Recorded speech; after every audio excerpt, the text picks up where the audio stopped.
Guys, my name is Erica. Welcome back to my channel. So I'm really excited for today's video. It's going to be all about cut crease. This is going to be the first time I'm introducing like a cut crease look on my channel, so I'm kind of excited about that. But I'm actually not going to be doing like a full beat down. I'm just going to do the eyes and show you like in detail how to get a cut crease. So I'm thinking I want to do like two different kinds, like maybe a halo on one eye and then maybe like a full like cut crease on the other. I'll see how I feel. So one of the keys to getting a really clean cut crease is having the right tools. So you need a primer for sure. So I have the P. Louise base that I always use in the shade 3. So I use this one whenever I'm just doing my regular eyeshadow looks. It's close to my skin tone and it's pretty much just to get the eyeshadow to stick well on the lids. A few of the brushes that I have to work with today, some blending brushes. These are both from Morphe.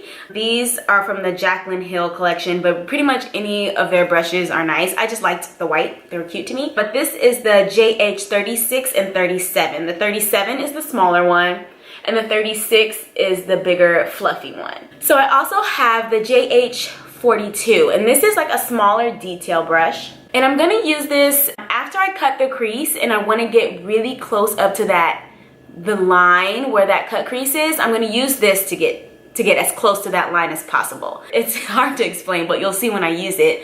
But it's better to use something like this than to go in with a big brush that could kind of mess up that crispy line that you just put there. I also have a flat brush here. This is the JH41, and this is more to like pack on dense color. Yeah, so when you want like really dense color, you want to pack it on, then that's what we're gonna use this for. And then I have another brush, and it just says airbrush shadow. It doesn't really say like a number or anything, but it's from Sephora. It's almost like a dense blending eyeshadow brush, right? So, and by dense, I mean the bristles are really close together, so it's gonna pack on that color more. So I have another brush from Sephora here. It literally says airbrush concealer on it.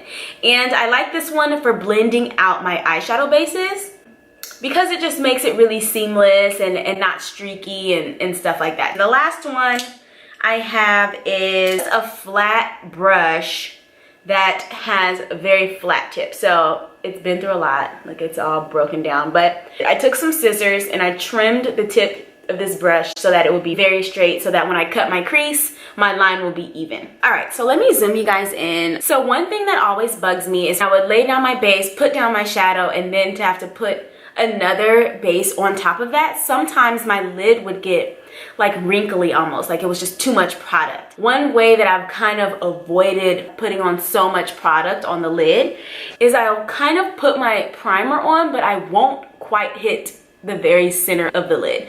I do that because I'm gonna cover that area later anyway. So if I can leave it as blank as possible in the middle, then it'll kind of give me a cleaner look later. So I'm gonna start with the P. Louise base in the shade 3 that I was talking about. Now, if I was going for like brighter colors, I would do another layer of this, but I think for what I'm going for, this should be okay. If you're gonna be working with the bottom lash line, drag that primer down there too, why not? I do my eyeshadow before my foundation, and that's because sometimes I just mess up. And if I mess up, I want to be able to just wipe it off and not have to worry about, I put all my foundation on already. You don't have to worry about that. So when you're doing a cut crease, you have to factor in that you're gonna cut the crease up in this area, so you want to apply your eyeshadow up higher than you would usually do. I'm going to go into the Jaclyn Hill palette. I'm going to take this brown here. So I'm going to take that shade, packing it on, and then I'm going to come back in and blend it out. So as you can see, I'm almost going all the way up to the eyebrow. Like, see how far up that is? For the purpose of this video, I'm only using one base color, but you can have like a gradient and then put your cut crease on top. You just have to make sure that you start it up high enough to where when you do your cut crease, all your hard work isn't covered up by your base. I'm trying to get it even, make sure like in here, even though I'm gonna put like a different look on both eyes, it's still nice to have it even. If you were doing your makeup, you'd want it to be even. So we started with this shade here. I'm gonna move to maybe this one, which is a bit darker. Yeah, I'll move to this shade and I'm gonna deepen the outer corner. You know what, on this eye, we're gonna do a halo. So I'll deepen the inner corner too. It's gonna look crazy. It's so funny, whenever I'm doing my makeup for a while, it just looks crazy, crazy, crazy, crazy, crazy, and then all of a sudden it's like, ooh, that looks good. So right here, I'm just kind of connecting the two. The dark shade here, all the way over with the dark shade in the inner corner. Okay. On this side, I'm gonna add the darker brown in the outer corner, but I'm not gonna put it in the inner corner. To get the cut crease, take the base on the flat brush and I'm gonna put that right at the lash line. You wanna make sure that you cut the crease high enough to where color won't transfer when you blink. Look straight ahead and then tilt your head down. So I look straight ahead, I tilt my head forward like this. Tilt my head down, I'm still looking straight ahead at you. And it'll stamp on the lid where you should start cutting your crease. And so if you keep your cut crease right around here, or even a pinch higher, then you know you're okay. You won't have any transfer. So now I'm gonna slowly start bringing the base up to where that line is and making sure that the base is even and that it's a very clean line at the top. So since this is a halo eye, I'm only gonna go just over the center. I take my time, I don't rush through this. So I think that looks good. On this other side, I'm gonna bring the cut crease all the way in to the inner corner. I'm dipping back into more product, using a little bit at a time. So you wanna be precise with this because if you mess up, it's kind of like eyeliner, like it'll just keep getting bigger and bigger. And you can kind of see why I left the middle out because it was gonna be covered up anyway. I'm gonna go into this brown shimmery shade. So I'm taking this shade and I'm gonna pack it on the outside. For the halo eye, you basically want to mirror the shades from the outside in. So I'm going to go into this shade here, right on the end. And I'm going to pack that right in the middle. And I'm slightly overlapping that first shade so that it kind of blends it together. So now I'm going to take that tiny brush and I'm going to go right up to that cut crease line.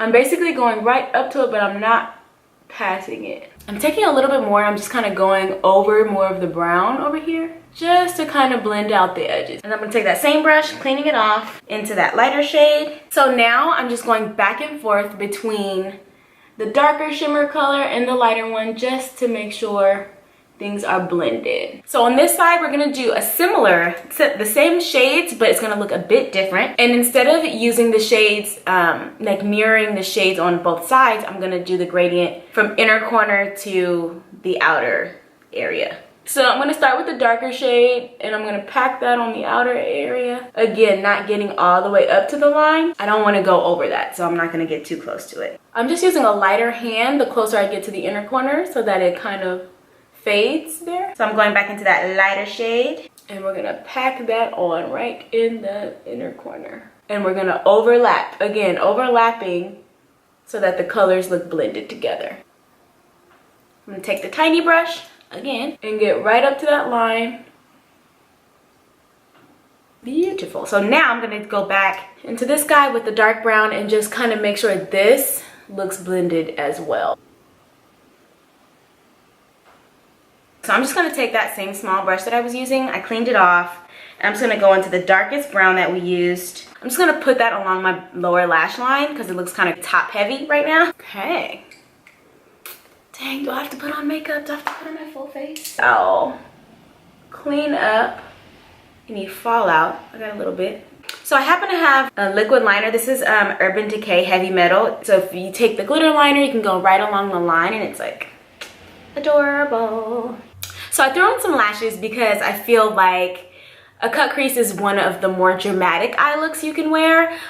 So it kind of just gives you a gist of what it would look like, you know, all done up. Just imagine you have on a full face and you're beat and you're snatched and you're contoured. It would look bomb. So I hope this video was helpful for you. I hope you will slay your next cut crease look and I will see you in the next one.